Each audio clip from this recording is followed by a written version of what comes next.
अपने लेखन से मिलियनेयर तक का सफर तय करने वाली महिला।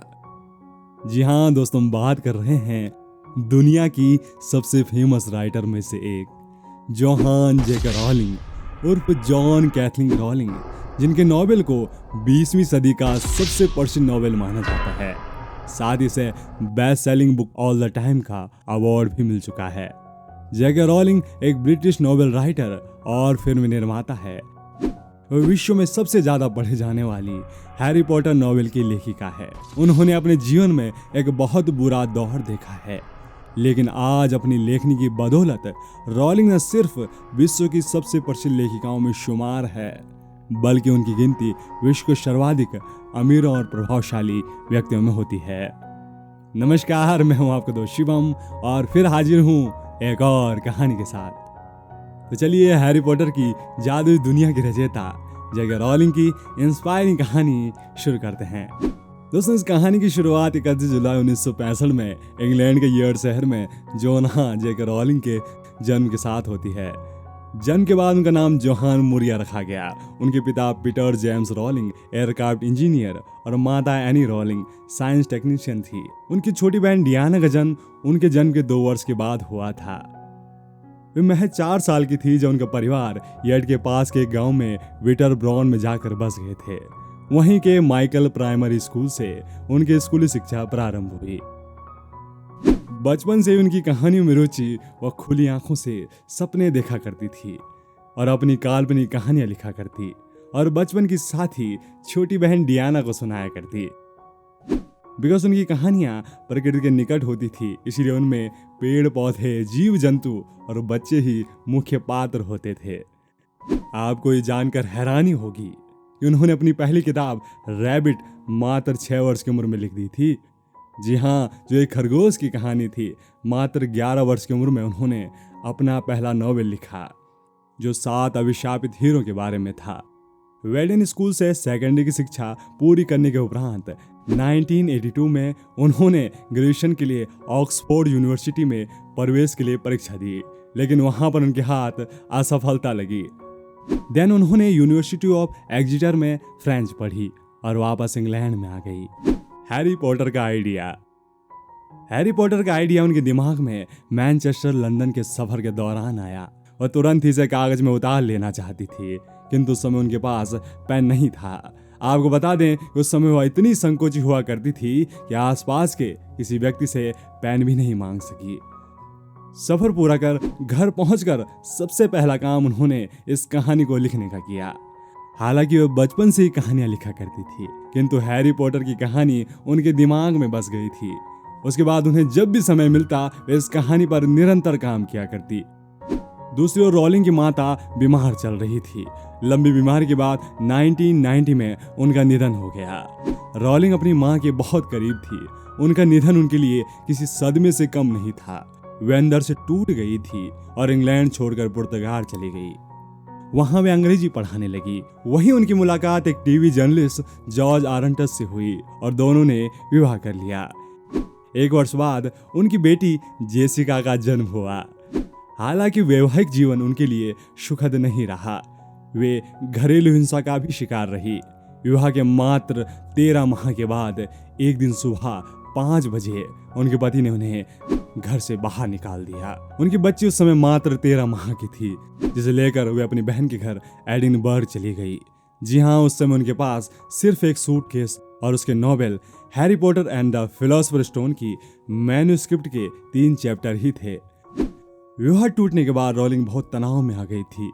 कुछ समय अपनी बहन के साथ रहने के बाद उन्होंने अपने पति के खिलाफ तलाक का केस दायर कर तलाक ले लिया।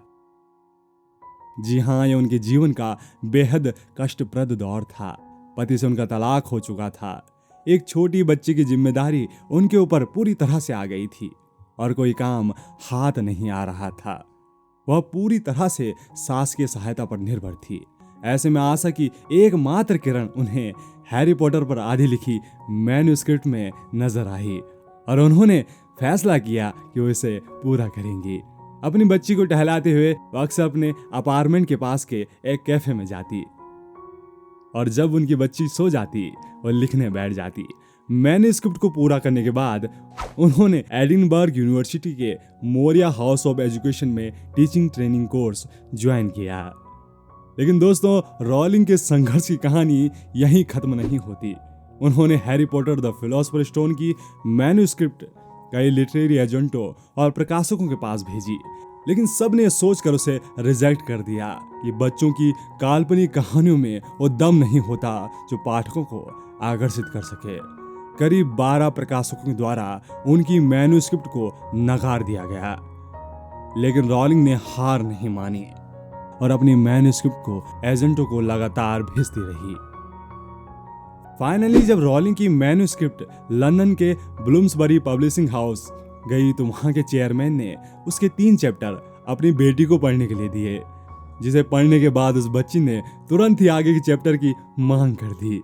यह देखकर ब्लूम्सबरी पब्लिशिंग हाउस ने रॉलिंग की मैन्युस्क्रिप्ट को छापने का निर्णय लिया और इसके एवज में उनके समक्ष पूरे 2000 पाउंड का प्रस्ताव भी रखा, जिसके लिए वे सहस्र तैयार भी हो गई।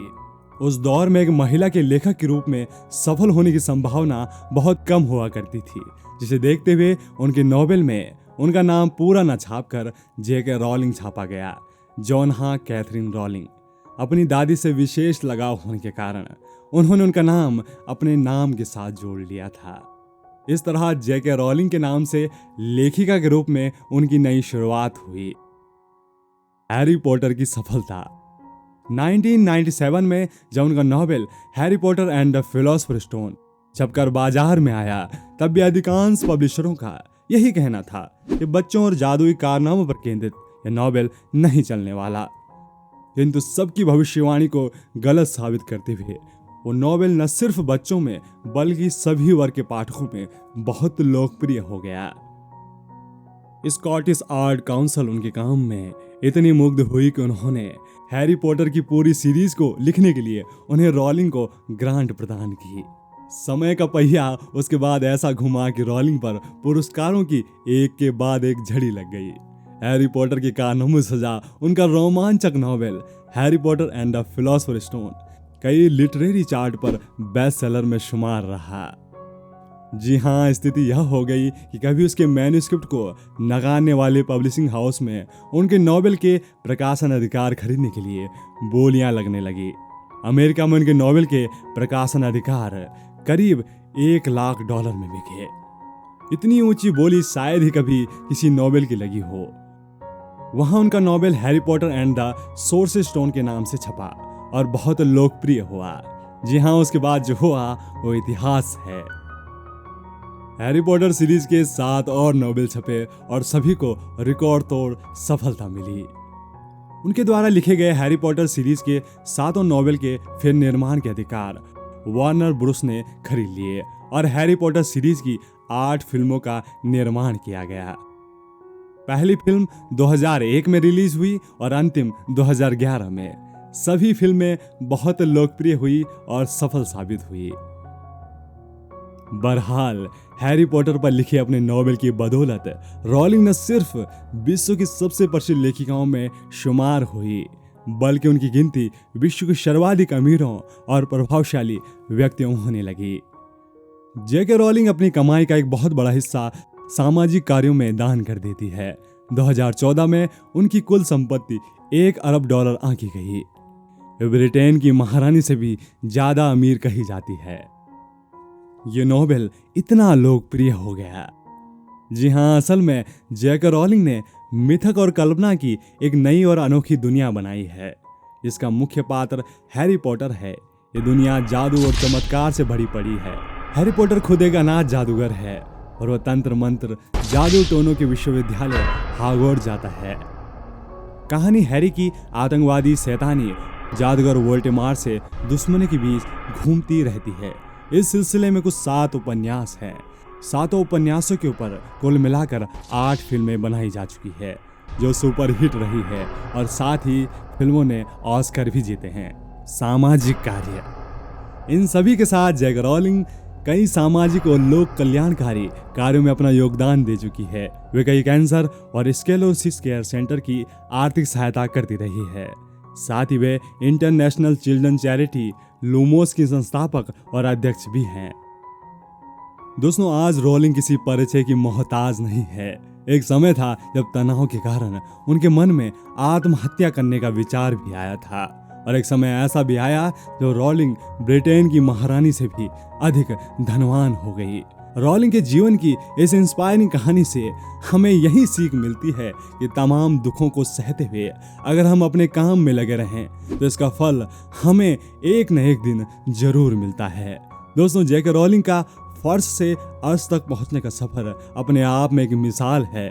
मुश्किलों में भी अपना हौसला बनाए रखना, जीवन में कई मुकाम पर असफल रहने के बावजूद उम्मीदों का दामन थामे रखना और अपने कड़े संघर्ष और परिश्रम के बल पर आज वे सफलता के इस मुकाम पर पहुंच पाई है। दोस्तों आपको जेके रोलिंग की बायोग्राफी कैसी लगी? आप अपने विचार अपने बहुमूल्य कमेंट के माध्यम से हमें बता सकते हैं। आपसे फिर मुलाकात होगी एक और इंस्पायरिंग स्टोरी के साथ। तब तक के लिए अपना रखिए बेहतर ख्याल। नमस्कार।